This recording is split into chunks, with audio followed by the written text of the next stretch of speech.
Semangat pagi sobat tani semua. Nah, kita sekarang di sini di kebun jeruk, nanti akan kita bahas pemupukan jeruk untuk pembesaran buah atau fase generatif. Ini jeruk Brastagi dan jeruk siam, ada dua jenis. Ini sekarang kita akan sapa pemiliknya. Oke, nah beliau ini kita jalan bersama Pak Komang, kios di Sekaan. Beliau juga melakukan pendampingan dan kunjungan ke lahan petani agar pestisida dan pupuk yang digunakan untuk petani lebih tepat yang digunakan, jadi tidak salah sasaran. Oke, kita berjumpa dengan pemiliknya. Ya Pak, silahkan Pak, perkenalkan diri Pak. Oh, nama saya Wayan Widana, alamat Banjarlinjong, Desa 3, Kecamatan Susut, Bangli. Pak Wayan Widana nggih. Ya. Nah, nggih. Ini jeruknya ini usia berapa Pak? Kira-kira sudah 10 tahunan ini. Sudah 10 tahunan Pak ya? Ya. Jenis yang ditanam? Campuran, ini ada Brastagi sebagian besar, ada siam. Siam dan Brastagi, Brastagi. umur 10 tahun Pak ya. Ya. Nah, di sini beliau kemarin setelah lihat video kita tentang pemupukan, beliau tertarik menggunakan pupuk yang sesuai Pak ya, yang tepat ya, untuk produksi maksimal. Nah, ini baru pertama kali kita pupuk di sini.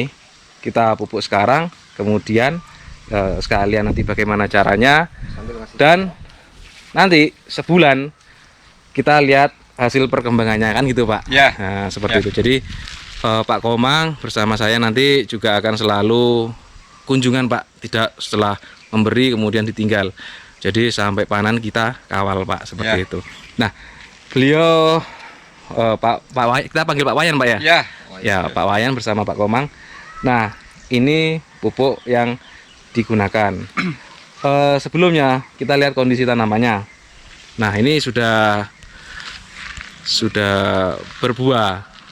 Nah, sebelum kita bahas pupuk, nah untuk tanamannya masih, nah penyebabnya apa nanti yang ini kita bahas nanti. Kemudian apa penyebabnya yang seperti ini nanti juga akan kita bahas. Nah, seperti ini sudah diambil, nanti kita bahas.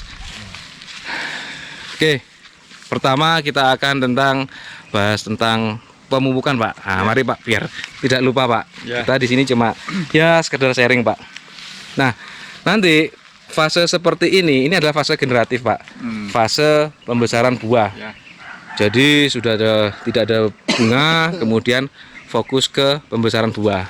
Nah, kalau untuk pembesaran buah itu harus cari pupuk dengan kalium tinggi Pak. Selama ini kan hanya yang 16-16 ya Pak ya? Ya. Nah, 16-16 itu seimbang Pak.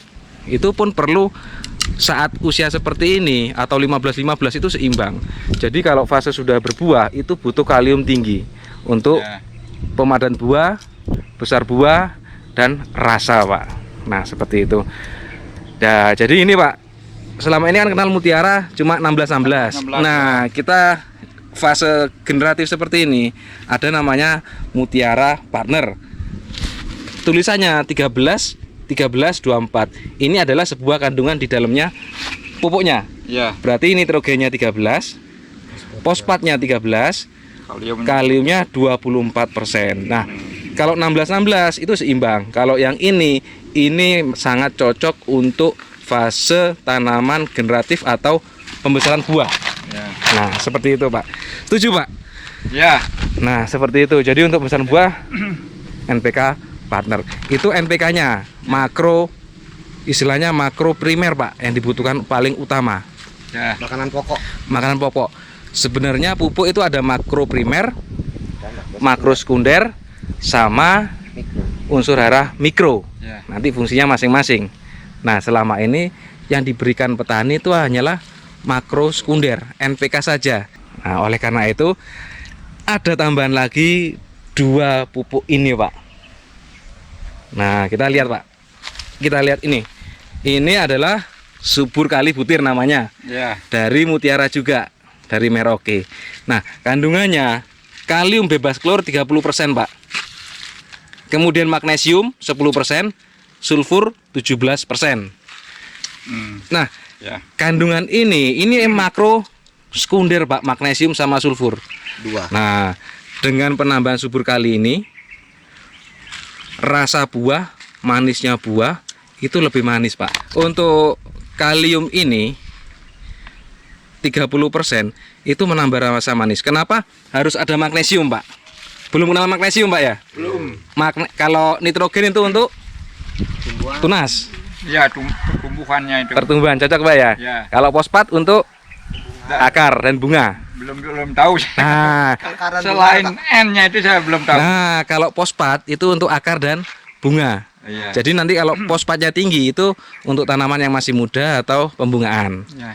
Nah, ini kan kalium tinggi, Ya. nah, untuk buah. Nah, kita kenalkan lagi magnesium, Pak. Magnesium itu adalah untuk inti klorofil, untuk menghijaukan daun. Selain nitrogen, magnesium juga hijau daun. Nah, magnesium juga sangat penting dibutuhkan tanaman saat untuk membuat buah besar atau pematangan buah. Kenapa? Karena magnesium itu membantu penyerapan kalium juga. penyerapan sinar juga. Jadi menyerap kalium, menarik kalium ke atas. Nah, kenapa seperti itu? Magnesium ini dia inti klorofil, istilahnya memperkuat dapurnya tanaman. Daun itu adalah dapur tanaman. Ya.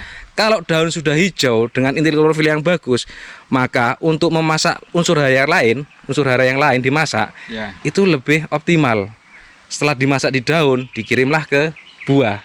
Makanya buah bisa manis, bisa besar, bisa berat. Nah, gitu Pak. Iya. Kuningnya mengkilap. Nah, Ntar kalau ditambahin unsur itu mikro lagi. makanya pentingnya unsur ini Pak. Kita cari ada tulisan Mg 10% ini. Magnesium Pak. Dia untuk klorofil, untuk memperkuat dapurnya tanaman. Ya. Gitu. Sulfur penyerapan unsur N. Sulfur itu ya penghangat, bantu rasa juga sulfur. Yang 17 ini Pak, 17%-nya ini. Ya. Gimana Pak? Sudah dapat Pak inti subur kali? Kenapa harus pakai subur kali? Ya. Itu makro sekundernya dua di sini. Magnesium sama Sulfur. Nah, ini lagi satu. jadi menurut Bapak gimana Pak subur kali Pak? Pemakainya untuk apa itu Pak? Untuk pembesaran buah. Ya. Ya benar Pak. Ya, untuk menambah rasa manis. Iya. Jadi Gitu. untuk hijaunya daun Ya, juga. daun. Nah, sip Pak, bener Pak. Ya. Dua pupuk sudah kita bahas. Sekarang yang ini Pak. Kenapa harus tambahkan penyampurnya banyak? Ini adalah Karate plus boroni namanya. Ya. Ini kalsium plus boron Pak. Kalsium. Nah ini kandungannya Pak. Jadi ada tulisan di sini. Kandungannya 15,5% nitrogen, kemudian 26% kalsium plus 0,3% boron. Boron apa itu? Boron adalah unsur mikro Pak. Untuk Gitu. Jadi untuk pucuk daun yang seperti tadi ya, pucuk daunnya. sama nah seperti ini bentuk daun yang kurang bagus, itu unsur mikro Pak. Itu Itu pentingnya boron nanti dari bawah. Ya. Nanti yang dari atas itu ada lagi nanti unsur mikronya, saya sebutkan lagi nanti. Atau pertemuan berikutnya ya Pak ya. Jadi coba Nah, ini. diulang nih. Diulang Pak ya. Ya, diulang. Nah ini contohnya Pak, yang tadi kita petik petik. pecah belah. Jadi 15,5% nitrat. Nah, ya ini Contoh-contohnya kurang banyak yang dipetik tadi ternyata banyak pecahnya. Nah, ini Pak. Kandungannya 15,5% nitrogen dalam bentuk nitrat. Kemudian nah ini 26% kalsium. Kita mau bahas ini, tekankan ke kalsiumnya Pak ya. Ya. Nah, belum kenal kalsium juga Pak ya? Belum. Belum. Nah, kita kenalkan. Kenapa pentingnya pakai kalsium? Kalsium ini fungsinya adalah untuk menebalkan dinding sel tanaman. Atau sebagai istilahnya sebagai semen kalau di bangunan. Ya. Nah, kita bahas bangunan dulu. Bangunan seperti ini sudah disemen belum, Pak? Oh, belum. Nah, bangunan seperti ini, Pak ya. Ya. Antar batako ada semen. Semen ya. Kalau nggak ada semen gimana, Pak? Runtuh. Runtuh. Sama dengan kalsium itu, Pak. Ya. Kalsium itu adalah penguat dinding sel. Jadi antar sel itu lebih kuat jika ditambahkan kalsium. Penguatnya sebenarnya ada, tapi dengan kalsium dinding sel itu antal sel Ditambah kekuatannya kayak gitu. lengketnya kuat Pak. Ya. Nah seperti itu. Jadi tanaman itu nggak akan mudah terkena penyakit, nggak akan mudah pecah buah. Nah kita bahas pecah buah sudah. Ya. Kalsium kan sudah tahu fungsinya Pak ya. Ya. Nah seperti itu di buah. Nah pecah buah ini sebenarnya kurang kalsium. Kenapa kurang kalsium? Nah makanan dari bawah atau dari daun dikirim ke sini, dinding sel di Kulitnya. kulit sini nggak kuat menampung makanan dari dalam Pak. Jadi nggak elastis, tipis Karena kelebihan N gitu. karena kelebihan N, unsur nggak seimbang. Ya. Jadi tanaman dari daun ini dimasukkan ke buah semua, hasil fotosintesis masuk ke buah semua. Sedangkan buah tidak cukup kuat karena kurang kalsium, akhirnya pecah seperti ini. Ini sangat terlihat jika peralihan musim hujan, musim kemarau, dari musim kemarau ke musim hujan, Peralihan ke sangat musim hujan. terlihat seperti ini. Nah, ini jadi ini dinding selnya tipis, kemudian nggak bisa nahan hasil fotosintesis, akhirnya pecah. Ini salah Nah, satu. salah satunya. Bisa juga penyakit masuk, bisa seperti itu. Ini pentingnya karate Itu unsur plus makro sekundernya tuh Pak. boroni. Salah satunya di situ juga. Ya. Makanya lengkap. Nah, kenapa semua dimasukkan agar tanaman itu masuk makro primer dan makro sekunder. Gimana Pak? Ya. Setuju Pak? Iya. Jadi kalsium Nasinya untuk ini lauknya. Ya. untuk mencegah pecah buah pakai ini, untuk memaniskan buah, berat buah pakai subur kali. Gitu. Nanti kan gini. Sebelumnya saya belum pernah pakai pupuk. Iya, sebelumnya Hanya kan pupuk kandang aja. ya pupuk kandang Nah, aja. begitu. Kita coba ini, mudah-mudahan ada perubahan yang bagus. Saya akan terus pakai ini. Oke, Nah, Pak. gitu. Jadi Pak Wayan habis lihat video kemudian tertarik dengan pupuk ini, nah, kita sekalian kawal pemakaiannya dan cara penggunaannya. Nanti penggunaannya langsung kita kasih tahu karena besok nggak sempat ke sini, saya harus ke Buleleng, Ya. ke tanaman anggur di sana Pak. Nah nanti sebentar lagi kita kasih tahu untuk cara pencangkulannya Sobat Tani. Nah jadi sudah mengapa harus 3? Ya. Nah gitu Pak, wajib 3 Pak. Memang agak ribet tapi hitungan per pohon itu juga sebenarnya irit, cuma ribet nyampurnya aja. Nah ini ketemu lagi, pecah lagi. Nah ini berapa pohon aja yang seperti ini sebenarnya di dalam Sedikit sih. sedikit, tapi kalau pas lagi musimnya ini bisa banyak. Iya. Saya kira dulu kan gini, pecahnya nih saya kira karena penyakit ini. Oh bukan Pak. Bukan. Iya. Nggak ada pengaruh. Nah penyakit ini gara-gara kenapa Pak Komang, bisa disebutkan Bang? Gara-gara tungau. Penyerangannya kapan? Waktu sudah berbuah seperti ini? Ya, waktu tumbuh tunas ini kayak ini loh Pak. Nah, waktu berbunga Waktu seperti ini dah Bapak harus sering mengaplikasikan obat tungau, misalnya abimectin gitu kan, Ya. dimix sama imida, atau yang kenal Bapak mereknya itu Summit ya? Summit pernah, Summit. tapi itu jarang pakai. Waktu ini dah pakai ini. Jarang pakai. Nah itu Pak harus sering Pak. Waktu ini dah. Beliau pakai obat mahal tapi nggak cocok Sobat Tani. Nanti kita Ya. bahas video berikutnya. Kita bahas pembukaan dulu. Apa penyebabnya obat yang tidak cocok, ruginya petani berapa, seperti itu jika tidak tepat penggunaannya. Makanya untuk pupuk harus tepat juga. Saat sudah panen, saat sudah berbuah, pembesaran buah itu harus tepat. Nah seperti itu Sobat Tani. Nanti kita bahas berikutnya. Poinnya itu dah, seperti saya bilang kemarin, tepat sasaran, tepat dosis dan tepat waktu. Itu aja Pak. Ya. Dulunya memang belum pernah konsentrasi begini. Iya. Ya. Belum pernah. Belum pernah. Jadi bukan karena penyakit kores ini Pak. Ya. Ini kekurangan unsur hara kalsium. Makronya Gitu. salah satunya di makro sekundernya itu Pak. Kalsium adalah unsur makro sekunder. Ya, pelengkapnya ini Jadi dah. makro yang wajib sebenarnya itu yang banyak ditinggalkan, yang nggak diaplikasikan oleh para petani. Begitu. Sekarang cek pH tanahnya, cara memupuknya udah saya kasih tahu sana Pak. Nah sekarang kita cari coba ini yang sudah dijangkul oleh Pak Komang. Pemukanya seperti ini. Mungkin besok baru bisa mupuk dan belum sempat video. Nah seperti ini Sobat Tani. Oh, ini pH tanahnya 6 Pak itu.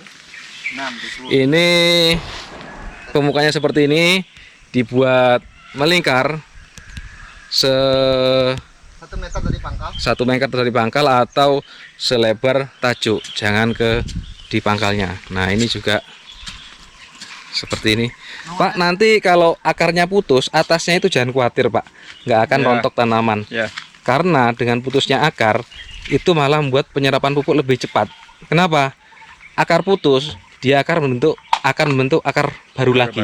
Ya. Akar baru pasti ada rambutnya. Ya. Nah, pupuk itu diserap oleh bulu akarnya, bukan akar besarnya. Ya. Jadi semakin diputus, banyak akarnya, banyak rambutnya, semakin cepat terserap. Tetapi akar yang sebesar jempol atau sebesar seperti ini, itu jangan diputus Pak. Itu biasanya ada di tengah. Ya. Makanya pemupukan nggak terlalu dalam, sama agak jauh dari pangkal. Iya kayak ini. Coba ini lihat Mas ini. Sekarang kita lihat pH-nya. Berapa?